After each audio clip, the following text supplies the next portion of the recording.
अस्सलाम वालेकुम नाज़रीन, आप देख रहे हैं यूट्यूब चैनल में हूँ आपका मेज़बान गाजी मलिक। चंद अहम चीज़ें जो आपके साथ शेयर करने जा रहा हूँ। आज हमारी बात सबसे पहले तो पंचायत इलेक्शंस के बारे में होगी कि उसका क्या कुछ चल रहा है। इसके बाद एजुकेशन पर हम थोड़ी बहुत बात करेंगे कि एजुकेशन के बारे में जो नए आदाद शुमार आए हैं वो क्या कह रहे हैं।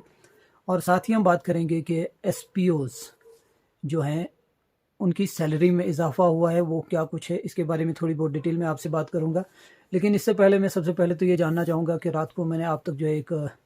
खबर पहुंचाई थी कि हमारा जो बीएमओ साहब है गूल, बीएमओ गूल, वो जो है ऑफिस से गायब है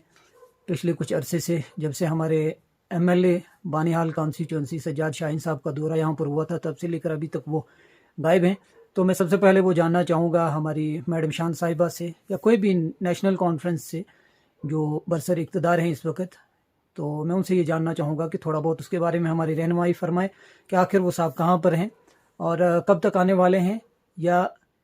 नहीं आएंगे, क्या कुछ उनका स्टेटस है उसके बारे में थोड़ा जो है आवाम को बाखबर कर दीजिएगा, ये आपकी मेहरबानी होगी। तो सबसे पहले पंचायत इलेक्शंस के बारे में, जैसा कि आप पिछले साल से लगातार सुन रहे हैं कि अब भी होंगे 1 माह के बाद 2 माह के बाद लगातार आपके पास जो है, पहले जब असेंबली इलेक्शंस हुए थे उसके बाद आप के पास ये खबर पहुंची थी कि अब जो है सिक्योरिटी फोर्सेस जो बाहर से लाई गई थी उन्हें यहीं पर रखा गया और उसका मकसद यह है कि आने वाले समय में जल्द ही जो है पंचायत के इलेक्शंस करवाए जाएंगे। अब उसके लिए क्या कुछ निकल कर आ रहा है। सबसे पहले तो जो पंचायत इलेक्टोरल रोल था, यानी जो वोटरान की गिनती थी, उसमें जो है वो उसको नजरसानी की गई। उसमें देखा गया कितने जो हैं वो हमें कितने वोटर्स ऐसे हैं जिन्हें डिलीट करना है या दूसरी जगह शिफ्ट करना है, या कितने ऐसे हैं जो रह गए हैं जो 18 साल के हो चुके हैं जिन्हें जो है वोट का हक मिलना चाहिए, उन्हें ऐड करना चाहिए। तो ये तमाम एक एक्सरसाइज जो है पूरे जम्मू कश्मीर के अंदर हुई और जिसका जो है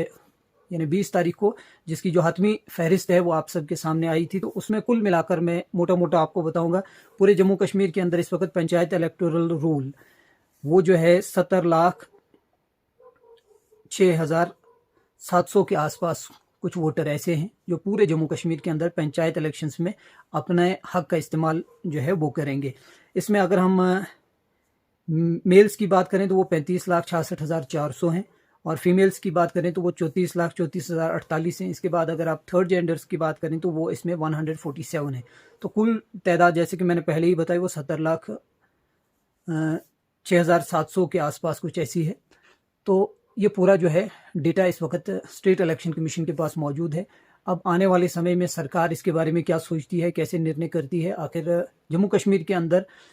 जो है पंचायत इलेक्शन जो हैं वो कब तक होंगे, इसके बारे में अभी सरकार की तरफ से किसी किस्म का कोई हातमी फैसला वो तो नहीं आया है। हाँ, इलेक्शन कमीशन जो स्टेट इलेक्शन कमीशन है जिन्हें अपनी जो एक एक्सरसाइज थी वो मुकम्मल करनी थी वो मुकम्मल हो चुकी है। अब आने वाले समय में ये पता चलेगा कि इसके बारे में आगे का क्या फैसला होगा। साथ ही में एजुकेशन की जो मैं बात कर रहा था, एजुकेशन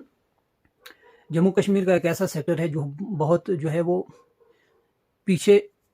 की तरफ जा रहा है और जिसमें बहुत ज़्यादा सुधार की ज़रूरत है। जैसे कि मैंने कल परसों 1-2 दिन पहले भी एक वीडियो में कहा था कि आने वाले वक्त में हमें ये चीज़ें क्लियर होंगी कि सरकार का इंटेंशन इसके मामले में क्या है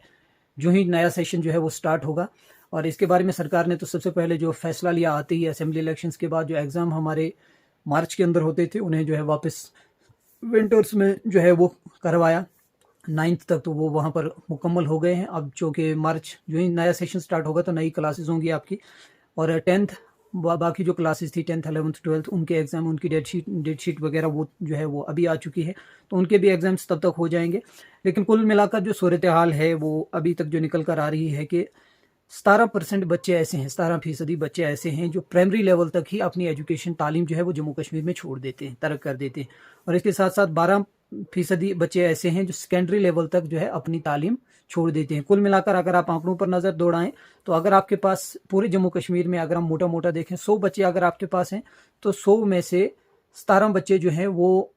प्राइमरी तक ही अपनी तालीम जो है वो छोड़ देते हैं। और इसके बाद जो बाकी बचते हैं उनमें जो बच्चे, अगर आपके पास 100 बच्चे जो है वो सेकेंडरी लेवल तक हैं, 10th 12th अबो हैं, 10th से 12th के बीच में हैं, तो वो जो हैं अगर 100 बच्चे हैं तो 100 में से 12 बच्चे वहाँ पर तालीम अपनी छोड़ देते हैं। तो बहुत सारे बच्चे ऐसे भी होते हैं और जिनको जो है जो प्रॉपर फैसिलिटीज़, जो क्वालिटी एजुकेशन जो उन्हें प्राइमरी लेवल में मिलनी चाहिए थी, उसके बाद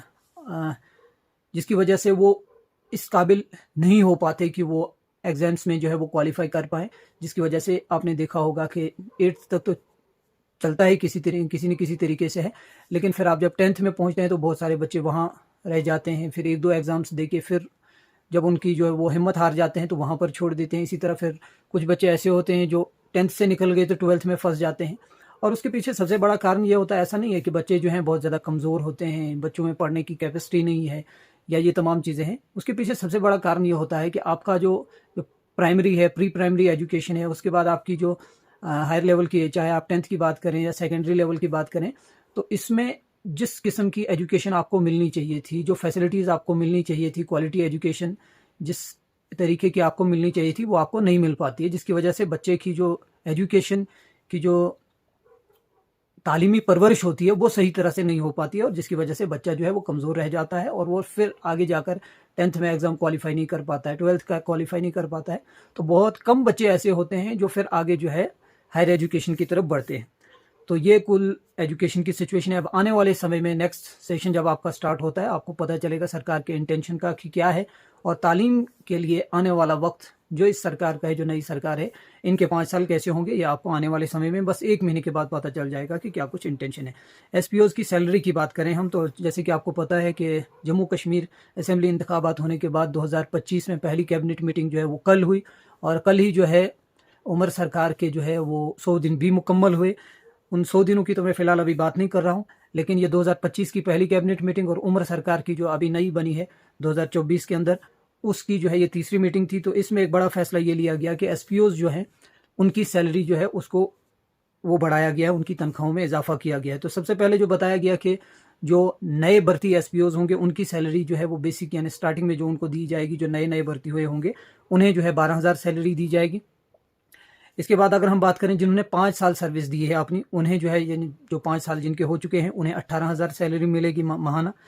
और इसके साथ साथ जिन्होंने 10 साल अपनी सर्विसेज दी हैं उन्हें जो है वो 24,000 वो माहाना सैलरी दी जाएगी। और जिन्होंने 15 साल अपनी सर्विसेज दी हैं या 15 साल से ज़्यादा अपनी सर्विसेज दी हैं तो उन्हें 30,000 जो है वो सैलरी दी जाएगी। तो कुल मिलाकर कहीं ना कहीं ये उन तमाम फैमिलीज़ के लिए एक राहत का सांस है, उनके लिए खुशी की बात है कि अगर आपने 4-5 साल सर्विसेज दी हैं तो कम से कम आपको जो है पर डे आपका, अगर आप रात दिन गुजारते हैं अपने परिवार से घर से बाहर, तो आपको जो है नए जो हैं उन्हें तो 12,000 ही मिल रहा है, जो 400 आपको पर डे के हिसाब से अगर आप देखें। तो अगर आप बाकी बात करें 5 साल, 10 साल, 15 साल वालों का, तो इनका 18,000, 24,000, 30,000, तो कहीं ना कहीं एक राहत की सांस इनके लिए इसमें है। अब आने वाला वक्त जो है वो ये चीज़ तय करेगा कि आने वाले समय में बाकी जो सेक्टर्स हैं, चाहे आप पीएचई के जो है डेली वेजर्स देखें, इसके साथ साथ आप बाकी जो पीडीडी में हैं वो डेली वेजर्स देख लें, उन तमाम का क्या कुछ होता है, क्या कुछ सरकार उनके बारे में फैसले करती है, ये तमाम चीज़ें। और जाते जाते जो बहरहाल की सिचुएशन है उसके बारे में थोड़ी बात करें। आज वज़ीर आला उमर अब्दुल्ला साहब का वहाँ पर दौरा हुआ, और उसी